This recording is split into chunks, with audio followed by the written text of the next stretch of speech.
Coucou tout le monde, c'est Aurélie, bonjour et bienvenue à chacun de vous. Bien, j'espère que vous allez tous très bien. On se retrouve pour faire une nouvelle carte à l'occasion de la nouvelle année et c'est une carte avec un changement d'image. Vous allez voir, alors là, c'est l'effet waouh garanti. Alors je tiens à vous préciser que l'idée n'est pas de moi, elle circule sur les réseaux sociaux. Mais voilà, quand je trouve une pépite, eh bien j'aime bien vous la partager. Et puis surtout, j'ai essayé de vous la présenter pas à pas avec toutes les explications et vous allez voir que c'est beaucoup moins compliqué qu'il n'en a l'air. Donc eh bien voici la carte en question. Donc c'est une carte qui présente une première image, mais lorsque l'on tire la languette, eh bien on a une deuxième image qui apparaît. Alors on y va? Alors c'est parti. Alors je vous ai fait tous les plans, comme ça on va y aller vraiment étape par étape et vous allez voir, c'est vraiment tout à fait faisable.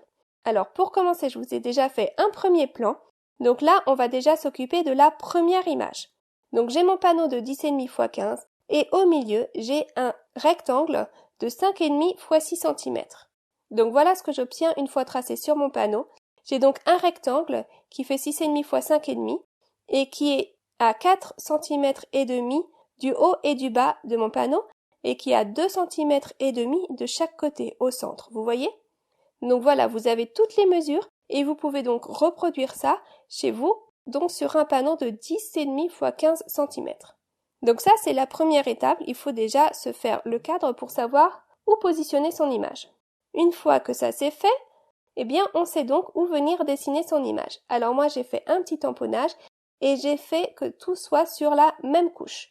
J'ai pas fait d'épaisseur parce qu'en coupant, j'avais peur que ça accroche.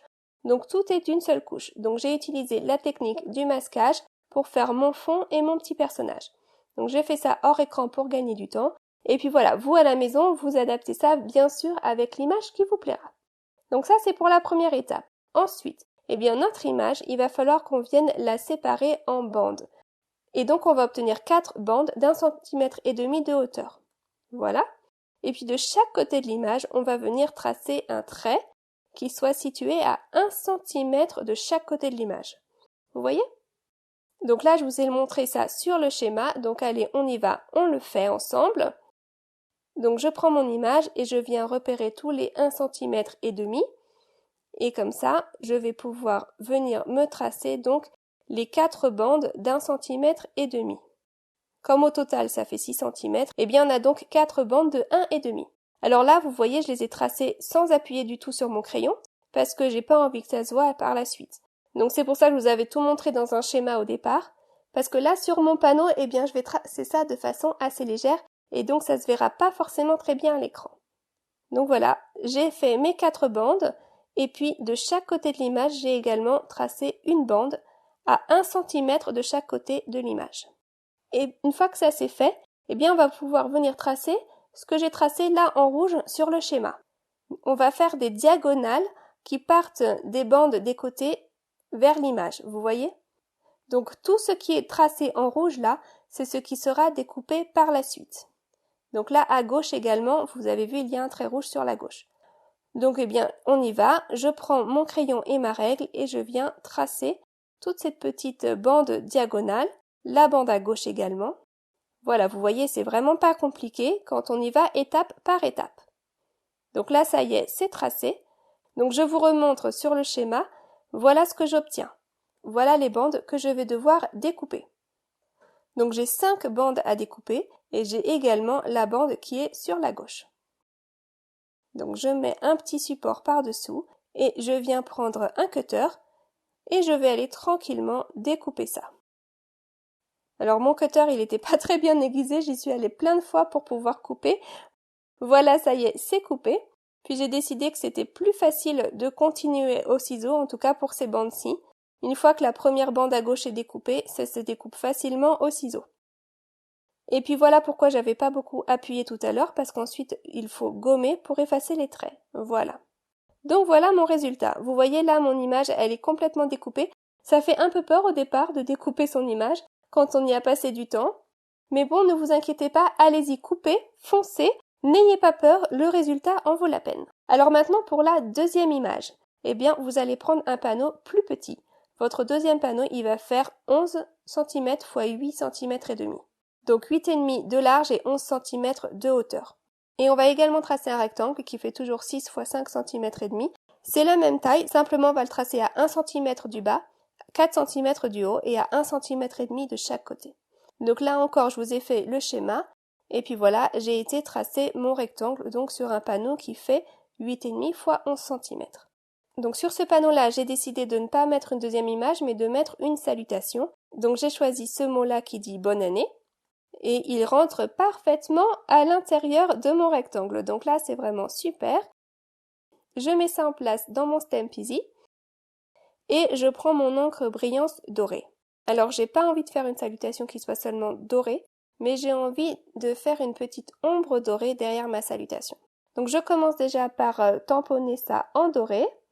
Alors, il faut que j'y aille plusieurs fois parce que c'est quand même une grande salutation. Et puis, on a des lettres assez épaisses. Voilà. Ensuite, je nettoie bien mon tampon. Mais comme je ne me fais pas confiance et que j'ai peur qu'il soit encore un peu sale, je prends un petit morceau de plastique pour protéger mon projet, pour remettre mon tampon en place. Alors cette fois-ci, je le remets en place quasiment au même endroit, mais pas tout à fait. Je le décale un tout petit peu, juste de sorte à ce que je viens de tamponner en doré, ça devienne l'ombre du mot. Donc là, je vérifie, c'est bon, il est au bon endroit. Et cette fois-ci, eh bien, je change d'encre. Je viens prendre de l'encre noire. J'en mets bien de partout et je tamponne. Alors mon encreur là, il est un petit peu fatigué, donc il a fallu que je m'y reprenne à plusieurs fois. Mais bon, tant qu'il a de l'encre dessus, eh bien je n'ai pas envie de le jeter, je continue de l'utiliser. Donc j'insiste un petit peu et puis voilà ce que j'obtiens. Alors c'est difficile de vous montrer ça à la caméra, mais j'ai donc ma salutation et puis il y a une petite ombre dorée à l'arrière. Voilà, c'est discret mais j'aime bien. Alors maintenant que ma salutation est faite, on peut continuer. Alors cette fois-ci, mon découpage il va être un petit peu différent. Je vais encore faire 4 bandes de 1 cm et demi, mais cette fois-ci, vous voyez, elles vont être décalées un petit peu en diagonale. Donc sur la droite là, je fais des repères tous les 1 cm et demi. Donc je vérifie, là c'est bon. Et puis sur la gauche également, mais je vais en rajouter un de plus sur le haut. Voilà. Comme ça, je vais pouvoir venir décaler mes traits comme ceci. Là, encore une fois, je n'appuie pas beaucoup avec mon crayon, j'y vais de très légèrement. Mais voilà, je vous ai laissé le schéma sur le côté pour que vous compreniez bien ce que je fais. Et puis, de nouveau, comme tout à l'heure, je vais venir faire 2 traits verticaux à 1 cm de chaque côté de mon cadre. Donc, je vous montre bien toutes les étapes, juste pour que vous voyez que bien, c'est tout à fait faisable si on y va tranquillement. Je vous avoue que cette carte, j'ai mis du temps à me lancer avant de la faire parce qu'elle m'intimidait beaucoup. Mais finalement, eh bien, j'étais vraiment super contente de m'être lancée parce que le résultat, il est vraiment top, top, top.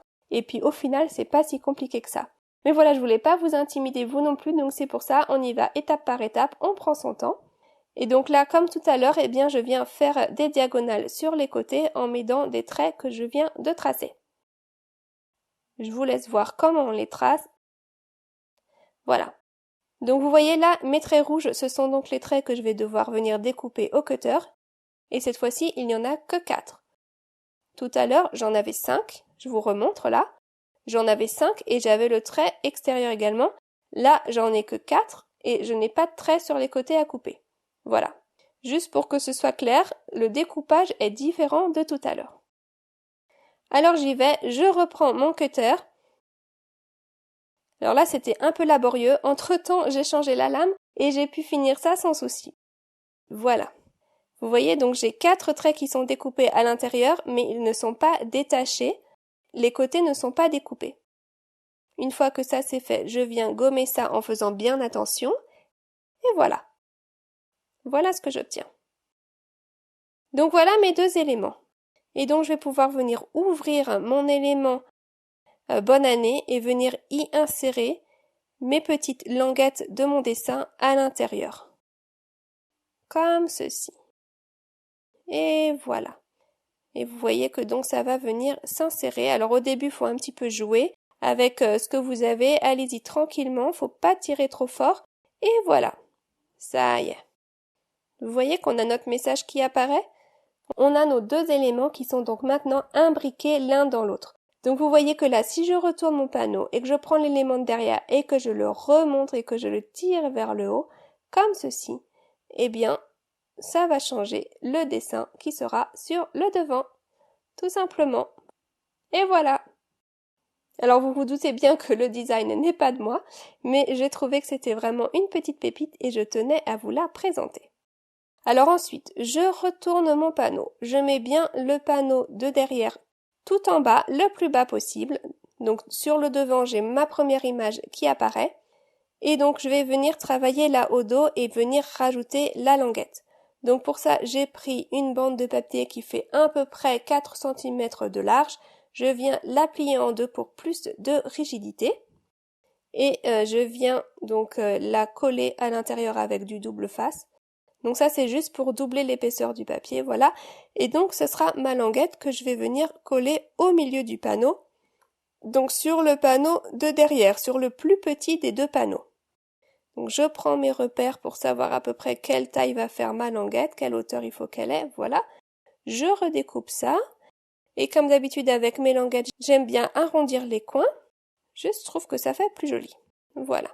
Ensuite je prends du double face que je viens mettre au bas de ma languette, donc là j'en ai mis 2 morceaux, et puis je viens coller ça donc sur le plus petit des 2 morceaux, sur le morceau de derrière. Là encore j'ai pris blanc sur blanc, on n'y voit un peu rien, mais voilà, vous pouvez deviner ce qui se passe. Et quand je tire sur la languette, eh bien ça active le mécanisme, donc c'est parfait. Alors là, ne faites pas comme moi, je me suis crue intelligente sur le coup, je me suis dit pour guider la languette, eh bien je vais lui mettre une petite ceinture, qui va lui servir de guide. Alors je vous le montre parce que on apprend de ses erreurs, hein. Mais voilà, je vous le montre pour vous dire qu'il ne faut pas le faire. Parce que si vous mettez un anneau à ce niveau-là, eh bien, ça coince le mécanisme. Je m'en suis aperçue par la suite. Mais là, je m'en étais pas encore aperçue, donc sur le coup, j'ai continué. Donc je vous montre comment coller ça sur une base de carte. Donc vous voyez que mon panneau qui est à l'arrière, il est moins large que mon panneau qui est devant. Donc du coup, ça me laisse de la place pour venir y coller du double face sur les côtés. Donc le double face là, il est collé en fait sur le panneau qui sera le panneau de devant. Mais le panneau qui est derrière, le panneau qui a la languette, n'est pas collé avec le double face. D'accord? J'aurais dû prendre encore une fois du papier de couleur pour que vous y voyez mieux. Donc j'enlève les protections du double face, je mets ça bien en place et je colle. Voilà. Donc ça c'est pour vous montrer comment coller. On met du double face à l'arrière du panneau de devant. Et le panneau qui est derrière, il se retrouve coincé entre les deux. Il n'est pas collé avec le double face, mais il est coincé entre les deux. Après, bien sûr, j'ai dû tout redéfaire parce que à cause de mon petit anneau là, eh bien, il y a tout qui coinçait. Je vous montre, hein. Quand je tire là, eh bien, ça coince. Ben oui, parce qu'en fait, quand je retourne tout ça, je m'aperçois que mon panneau qui est plus petit, il se retrouve coincé là au niveau de mon anneau. Donc ça ne va pas, il faut que j'enlève cet anneau là. C'était pas une bonne idée, tant pis Aurélie, on enlève ça. Et on remet tout en place. Et puis finalement, il n'y a pas besoin de guide, puisque ce petit panneau-là, il se retrouve coincé à l'intérieur du grand, donc en fait, il n'y en avait pas besoin du tout. Donc je recolle tout ça comme je vous ai montré tout à l'heure, et voilà, ça y est. Finalement, il y a eu plus de peur que de mal, j'ai pu tout récupérer. Et vous voyez que là, quand je tire, ça y est, c'est bon, ça fonctionne. Je tire et puis on a notre salutation qui apparaît. C'est génial, non? J'aime trop ce principe. Ça demande un peu de travail, mais je trouve que le résultat en vaut totalement la chandelle. Alors là, sur le côté de mon image, eh bien, c'est pas tout à fait joli, il faut venir cacher ça. Mais ça me gêne pas, j'avais prévu de faire un petit panneau par-dessus. Donc, j'ai ce joli cadre que j'aime bien parce qu'il a un bord un petit peu festonné et qui en plus est parfaitement de la bonne taille là sur les côtés. Par contre, vous voyez, il est beaucoup trop long. Et oui, on n'a pas toujours le dies juste adapté exactement à la bonne taille pour ce qu'on veut faire. Mais c'est pas grave, dans ces cas-là, eh bien, on triche. Alors, vous voyez, j'ai pris un petit morceau de papier doré, du papier miroir doré, et je vais venir déjà découper une première fois ce dies. Et pour pouvoir adapter ce dies à la bonne taille, je vais faire un double découpage. Je vous montre. Je positionne mon die en place et je prends mes plaques de découpe. Mais simplement, la plaque du dessus, eh bien, je ne viens pas recouvrir complètement mon papier doré. Vous voyez, je m'arrête avant, ce qui fait que tout ce qui est sous la plaque va être découpé, mais ce qui est à l'extérieur de la plaque ne recevra pas de pression, donc ne sera pas découpé. Donc je découpe ça déjà une fois, vous voyez j'ai découpé donc seulement un côté du die, et je vais venir retourner le die dans l'autre sens, et ça va venir se caler, puisque mon die il a un petit motif sur le côté, ça se cale sans problème, et je vais venir redécouper ça à nouveau de la même façon, comme tout à l'heure, simplement en partie. Donc je viens découper l'autre côté cette fois-ci, et lorsque ça sort de la machine de coupe, tada! J'obtiens la même forme, mais découpée plus petit. Voilà. Je n'ai plus qu'à venir découper le centre pour obtenir un cadre qui soit de la bonne taille pour entourer mon image. Et voilà, regardez, c'est parfait, non? On fait avec ce qu'on a, et quand on n'a pas, eh bien, on bidouille. Alors maintenant, j'ai envie de venir habiller un petit peu tout ça, parce que ça m'a l'air quand même un petit peu vide sur le côté. Donc je prends un autre panneau blanc, et puis je prends ce pochoir, que j'aime vraiment beaucoup, beaucoup. Vous avez vu, je l'ai utilisé moult fois, il est vraiment tout sale. Pour protéger les côtés, j'aime bien prendre ces post-it là. Alors ils sont vraiment super parce qu'ils collent sur toute la longueur. Et puis l'avantage, c'est que ça fait du papier de masquage pas trop cher. Ça se décolle et ça se colle sans problème et puis ça peut se réutiliser moult fois. Donc j'aime vraiment beaucoup, beaucoup ces post-it. Ensuite, je reprends mon encre dorée Brillance et puis je vais simplement venir déposer, grâce à un applicateur avec un embout de mousse, je vais venir déposer de l'encre de partout. J'essaye de pas en mettre trop pour qu'il n'y ait pas trop des gros paquets, mais voilà, je vais tranquillement et je recouvre mon pochoir. Puis lorsque j'enlève le pochoir, tada! Voilà le résultat, j'aime beaucoup, ça brille. C'était fait en 2 temps 3 mouvements et ça a un super rendu. Ensuite, je découpe le centre de ce panneau et puis je vais pouvoir venir coller ça tout autour de mon image. Moi, j'ai décoré ça comme ça, vous décorez comme vous voulez. Voilà, je trouve que ça habille un petit peu le tout. Avec des feuilles, pourquoi pas. Et ensuite, par-dessus ça, eh bien, je viens y coller mon cadre doré. Et voilà. Là, tout de suite, ça habille le tout. Un joli cadre et ça change tout. Pour finir le tout, eh bien, je vais venir fignoler ma petite languette. Donc, je viens faire un trou au poinçon au milieu de la languette. Voilà. Et puis comme dans la vidéo de la semaine dernière, j'avais envie d'habiller la languette avec un petit morceau de ruban doré. Ça reste dans les couleurs dorées, ça habille le tout, ça rajoute un petit quelque chose et puis ça indique au destinataire qu'il va falloir tirer là-dessus. Et voilà. Et puis aussi ce petit nœud avec cette languette, ça évite que la languette elle aille s'enfoncer trop profondément dans la carte. On ne peut pas aller l'enfoncer plus que ça, donc c'est parfait. Et voilà. Voilà donc ma petite carte du jour, une carte que moi j'ai faite à l'occasion de la bonne année, mais vous voyez qui peut s'adapter pour beaucoup d'autres occasions tout au long de l'année. Pourquoi pas pour une carte d'anniversaire par exemple. Voilà. En tout cas, j'espère qu'elle vous plaira, qu'elle vous inspirera à créer. J'espère que le tuto était assez clair aujourd'hui. Si vous avez des questions, de toute façon, n'hésitez pas. N'hésitez pas à me laisser un petit commentaire sous la vidéo et je ferai de mon mieux pour y répondre. Voilà. Si la vidéo vous a plu, n'oubliez pas le petit pouce bleu en l'air et puis n'hésitez pas à la partager, pourquoi pas. Merci beaucoup. En tout cas, je vous retrouve la semaine prochaine pour une nouvelle création. Prenez soin de tous ceux qui vous entourent. Je vous souhaite un excellent week-end et je vous dis à la semaine prochaine. Bye bye.